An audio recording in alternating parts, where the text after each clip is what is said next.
Thank you, Rob. What a pleasure it is to be here. If you ask any of the photographers that covered these presidents who their favorite president was, I'll bet you it would be George Herbert Walker Bush. The reason is you could feel that he liked you. Now, a lot of presidents love humanity in general. Individuals, not so much. But this man liked you, he knew something about you, and he would remember that, and he'd ask you a political trick. It was something that he really wanted to know about you. And he, throughout his whole presidency, and that's why he liked photographers. Now, I said it was a political trick. Bill Clinton had the best memory. When the early days of the New Hampshire campaign, he used to ride around the back of the bus with the photographers, and they played pinochle. He would remember the hands of the photographers that they on their last game. Maybe it was 3 weeks ago. He'd remember. His memory deteriorated in office for some reason. I don't know. Now, Nelson Rockefeller had the best memory of any politician that I know. He remembered everybody's name, and I think that's his trick as a politician, but he was very good. Now, this interest in individuals just didn't go to the photographers. It was really everybody around him, and especially the Secret Service. They loved him, mainly because he was their kind of guy, ex-military, athletic, and they had a lot of fun with him. So, yeah, that was one of the one things. It extended to the staff, but this particular day it didn't quite work out. I was chief of staff, and it was Bush's birthday, and he wanted to surprise him. So he rented this gorilla outfit. And that's Darman in the outfit, and everything was going great. Bush loved it and everything. And then Bush started walking to the crowd. Well, Darman couldn't see through this, and so he ran into the president, almost knocked him down. Well, talk about pictures missed. We're walking back to the colonnade, and we just didn't react quick enough, the three of us. There's Darman with his head down. He's holding this gorilla head, and he's walking back, and we said, oh, God, what's the matter? And he says, oh, I'm going to get fired. The president's going to fire me because, that's what I did. But, of course, that didn't happen. Now, Bush gave you the most precious thing he had, and that was his time. He gave it to everybody, whether it was a senator or a Supreme Court justice or even photo dogs. He would take the time to share some things and have fun with you or ask you things. It was really terrific. Kennebunkport was probably the most fun, and because there was more time to see, and it was more relaxed atmosphere. Now that's Marvin Purball, and he was one of Bush's favorites. He was the chief, he was the pool electrician for the actually it was network pool. He worked for NBC. He lit most of the big events that you saw in the 80s. I took this picture in 1973. Bush was head of the Republican National Committee. You know, the RNC office is right next to the Cannon office and then the Longworth office. But behind that is the Capitol Hill Squash Club. And Bush liked to work out, and he was a member there. And he played squash, I worked out, and we saw each other. There's a fellow there named Dismas, and he was sort of a jack of all trades, but basically a towel man. Well, Dismas had a lot of health problems. Bush knew them all because he talked to him. And so time goes by. Bush goes to China. He has ambassador to China. He goes to the CIA. He was director of the CIA. Has a couple more jobs. Years and years go by. And I caught up with him in Iowa for the Iowa caucuses. And he stops. Dennis, how are you? You keeping off the weight? How's it? Now, tell me about Dismas. Now, the house is, he said, well, Dismas is long since gone on from the club. He's working somewhere else, I don't know. But that's the kind of memory that you can't fake that stuff. That's real intense interest. There's another aspect to that, his friendship. He would put his friendship on a line, and he'd go to bat for his friends. No matter if it, as in this case, it might have caused him a little grief. And Ollie North told me this story. Ed Meese is hanging Ollie North out to dry on the Iran-Contra. And this is live television going on, and Ollie North says he's up in his office. And he's listening, and all of a sudden the phone rings. It's Vice President Bush. Of course, he's supposed to be in line with Ed Meese and the administration. But Bush says, Ollie, are you listening to this? Yes, Mr. Vice President, I am. He says, Ollie, do you have a lawyer? And he says, Ollie says, I'm a Marine Corps colonel. I never even had a parking ticket. I've never needed a lawyer. And Bush says, well, you need one now. I want you to get up right this minute before anybody gets to you, and you walk down to Pennsylvania Avenue, you take a left to 17th, and you go up one block and go up to the second floor. Well, he did. Went up, law offices of William and Conway. And there is Edward Bennett Williams, and this man standing next to him. And he says, step into my office, close the doors. Says, Bush called, and I will be your lawyer. But I won't last the whole time because I have terminal capsules. I'm not going to be around when you need me. But the man I have most confidence is Brendan Sullivan. You'll remember Brendan Sullivan. He was right by Northside throughout the whole time. His famous line is, I am not a potted plant. And so he did. He defended him, the whole thing. And Ollie was always grateful to the vice president. Now, I didn't take this picture. About the pictures. I took all but about 3 of the pictures. I didn't take this one because David Valdez did. He was Bush's official photographers. There's 2 types of photographers at the White House. There's the official ones paid by the government to document the presidency. And there's 2 or 3 assistant ones, photographers on that side. The other side is the news photographers, paid by news organizations. The field that I'm basically talking about now. David Valdez was really a great guy, and he just told me a story about how the name Photodog came about. He says, Bush is vice president, and they're in Kansas City, and he kind of overhears the photographers talking about what barbecue place they're going to dinner. And 41 calls over, vice president calls over, and he says, David, do you think the photographers would mind me going to dinner? And they say, oh, no. So Bush writes a little note. Do you photo dogs mind if I join you for barbecue? And of course, they had a wonderful time, and it just went on. And so the name caught on. We loved it. There's about 20 of us or so.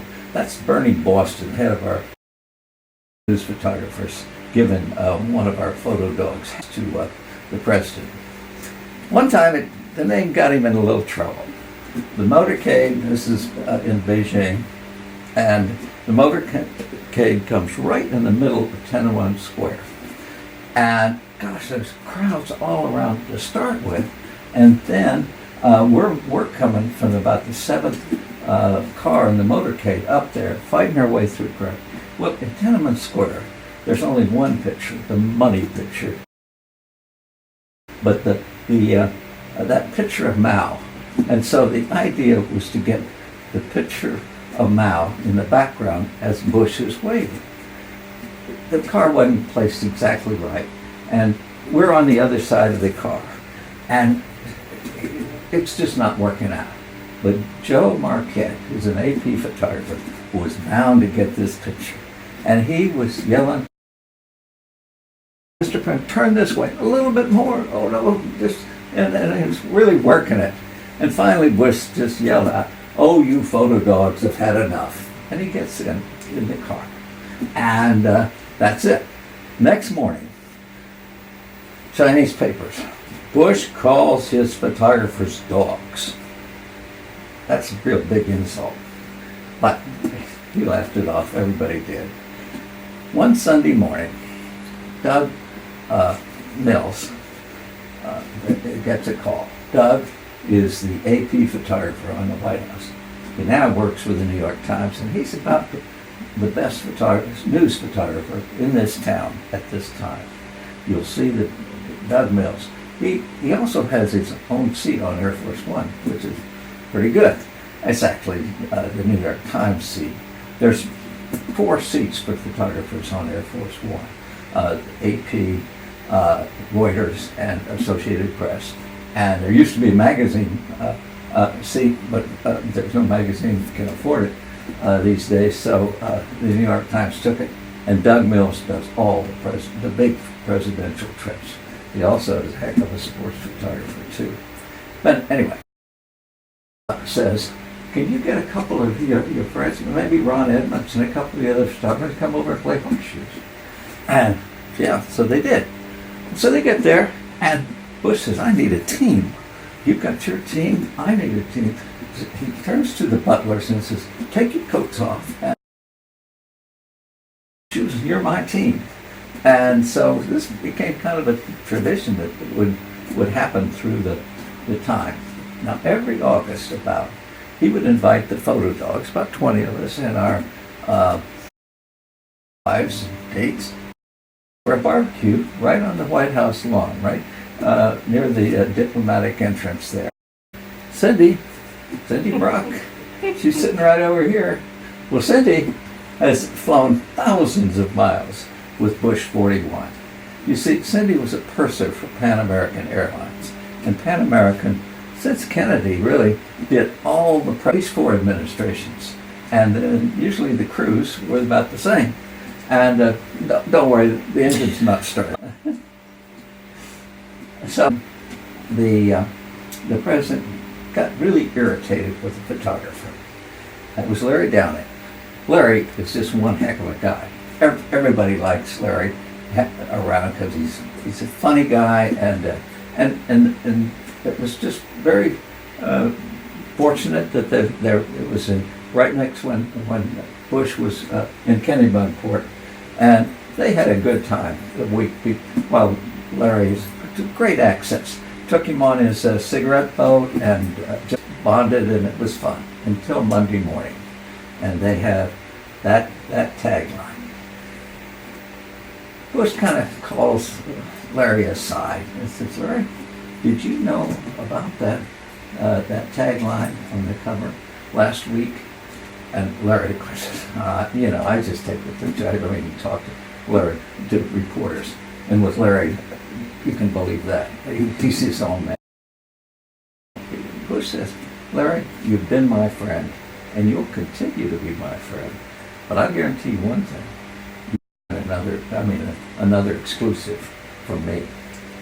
And they did. They remained friends the whole time. He never took it against Larry, and it was all water under the bridge, and that was it. The access for Bush 41 was different than most of the access for presidents. He would let you hang around because he knew that photographers would take some pictures, and that would be it. Most presidents today comes to the head of the country club and then peels off. Well, in the last administration, the same way at Andrews Air Force. They peel off. You never see the president playing golf. Bush did tag along. Just 3 or 4 of us are doing that, and the TV and the reporters wouldn't do it. Afterwards, talk to the reporters, and if they wanted him, and of course they always did. Isla Mirada was a great time to cover the president. Go fishing. out there. It was either bone fishing or tarpon fishing. And we, the still photographers, would rent boats and go out, cover the president. Well, we kind of did, but we never took any pictures because he was a pin dot on the horizon where he was. And we were over here with our guide and a fishing gear, and we were fishing for tarpon. And then one particular time, Bush comes back. What'd you catch? Well, I didn't do very good. That was it.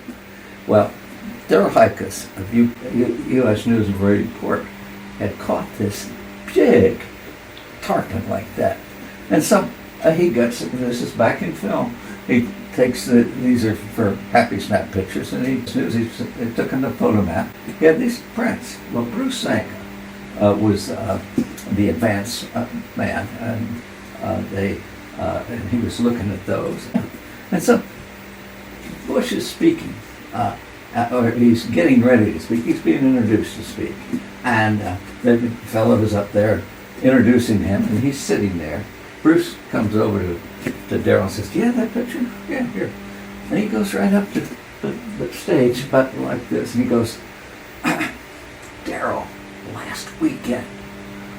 And Bush goes, he gets up off the stage, and he comes down and says, "Daryl, come over here. Now, where'd you catch that fish?" And everybody in the audience was just going, something big has happened, something. Well, it wasn't at all, but that's the way it was. If you needed an exclusive, and they had the time, you would get it with this administration. The foreign trips were really a lot of fun because they were very well organized by the advance staff. A lot of that staff was the old Reagan advance staff, Steve Studdard and a few. But Bruce Zanka we didn't call him photo wranglers, but he was back then, but he was kind of in charge and did a heck of a good job. And spectacular. This is the team that would go out with Reagan and then Bush too. Anna Walker, that's David Hume Kennelly, that's Dirk Halstead, and that's Dennis Brack. And we would go and cover all the bases. Sometimes one of us would peel off and hand carry the film back. Most interesting 41 trip I ever took was to a funeral, Hirohito's funeral. It was a scene like you have never seen before.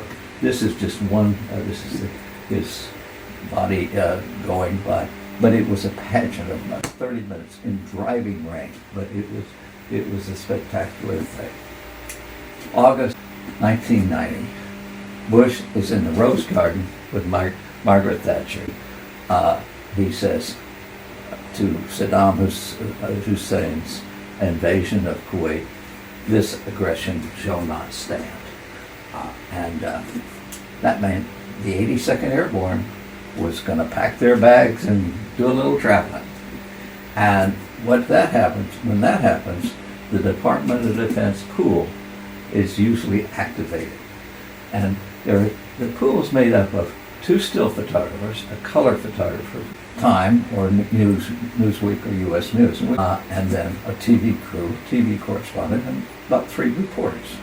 And we carry these little beepers. When the beeper goes off, you're supposed to go to Andrews Air Force Base, park your car around where people can't see it, and then go into a room, and you'll have all your, usually an hour to 2 hours notice. Not supposed to tell anybody. And sure enough, we were off to Saudi Arabia. So there's no other way to get the pictures, and that week I had to cover Time, Newsweek, U.S. News, Paris Match, and everybody. And it was, a pool's only good as long as there's no unilateral broken, actually by Sam Donaldson and the ABC crew. And then it just became general coverage, which was something. Well, Bush did not waste time, before he visited his troops. He went over there to, the troops loved something that really boosted the morale, and the waiting was getting on people. They just didn't know what was happening.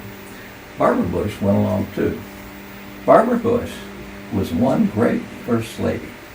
She did everything with style, and it was wonderful. And of course, she was the first mother too, and she was always by Bush, right by his side in things. There's a little aspect I want I want to say she did have a little bit of a temper when things were not going exactly what she wanted. This is when Bush was vice president. That's the mansion, the Naval Observatory. It's not the story I'm talking about. I had an assignment from McCall's magazine to do a Christmas cover, but this is in July. The McCall's people had brought in all these Christmas decorations, and they took the living room and they just rearranged it so it looked like Christmas. And she's going to be there smiling in the foreground. In doing that, they moved a plant in a planter that was there on the carpet. Underneath that plant, they didn't put the right cover in, and there's a big stain. Well, Barbara Bush comes in the room. Whammo! The eyes go right to that stain. Everything stops. Where is the housekeeper? Where is the staff? I want to know. And they go into a room for serious conversation. She comes out, her best smile on, but it never worked. Anyway, Bush 41 was a terrific, forceful speaker when he wanted to be. But he could be a little goofy. And there was goofy expressions on him a lot. And we photographed those expressions. He never held it against us, probably didn't help him very much. And sometimes his dress was not as good as his wife liked, especially his outfit in Camp David. But that's all right, because he traveled with goofy friends too. That's Yeltsin on the Potomac. Another thing that you could do, and a lot of presidents have it, is you can read their thoughts by the expressions on their face. Picture the day after, no, 2 days after, he had picked Quayle as his running mate. We're in Quayle's hometown, and you kind of wonder if he's kind of having second thoughts there. The last campaign was a tough one. Bush did everything. He gave it his all. Great convention. He did everything that candidates were supposed to do. He even did a tank photo op, which was a lot better than the caucuses, that's for sure. That last 4 days was a train trip in Michigan and Wisconsin, and he's on the Magellan. This is the train caboose, or special car that was made for FDR. It's steel-plated, you'll remember that during World War II. Harry Hopkins had it made. Campaigns have used this, Republican and Democratic, both used this car. It was a terrific time. I mean, the crowds were out. You would think he was just going to win this hands down. Everybody was happy, but James Baker. He knew the numbers. He also knew that Caspar Weinberger was just about to get indicted, which he did. And so he was a pretty smart campaign manager, pretty smart man. The last night was hard, but Bush took it like a man. He did no recount, that was it, and he was off. Before the Clintons over, he, just like the gentleman he was, Hillary and Barbara embraced, went up and measured the drapes or whatever they do, and that would be probably the last that you would hear from George Bush, Herbert Walker Bush. But that, of course, was not the case. You have Bush 43 coming right down the line, and Bush was one proud father. He was up there in Washington quite a bit. A lot of the advice wasn't taken, as we know. But one of his last trips was during the Obama administrations. They were giving the Medal of Freedom in the East Room. And at the time, most of the photo dogs had retired. The only ones in the room, Scotty Applewhite. Scotty, I'd mentioned him before. He works for the Associated Press. And you'll look at the newspapers, and you'll see this thing every day. J. Scott Applewhite. He covers the Hill, and he is the most productive wire service photographer in this town right now. Getting back to this, Bush is looking around, and he's avoiding us because he knows what's going to happen. Finally, towards the end, he kind of gives us a little wave. and he didn't break down. He really controlled himself, and that was hard on him. But he saw his photo dogs. This picture I took when when Jerry Ford had just become president, and we didn't have a vice president. And so Time says, go up, spend just a day with Bush and Kenny Buckport, and then go on up to Seal Harbor and just stay with Nelson Rockefeller and the Rockefellers, which I did. We stayed in Rockefeller's garage, but Rockefeller's garage is not like any other garage you've ever seen. It was a wonderful month.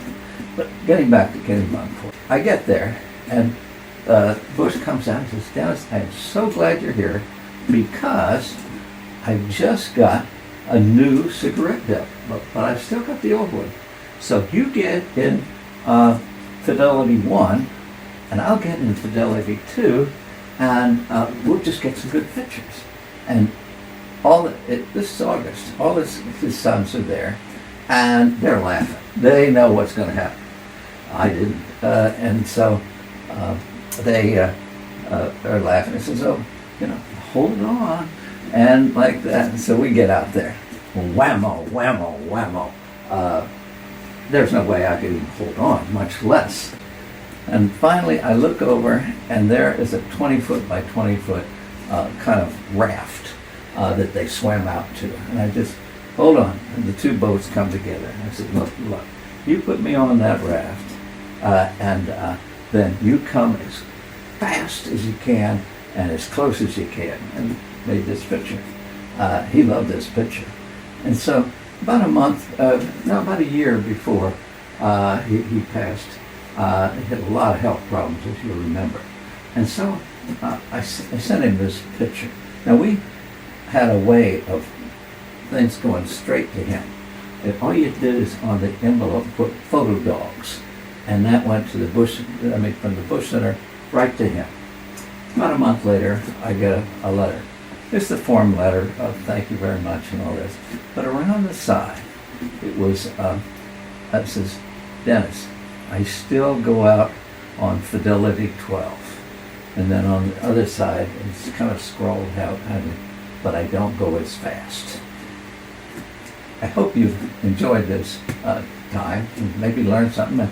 And if you've got questions, I'd love to answer them.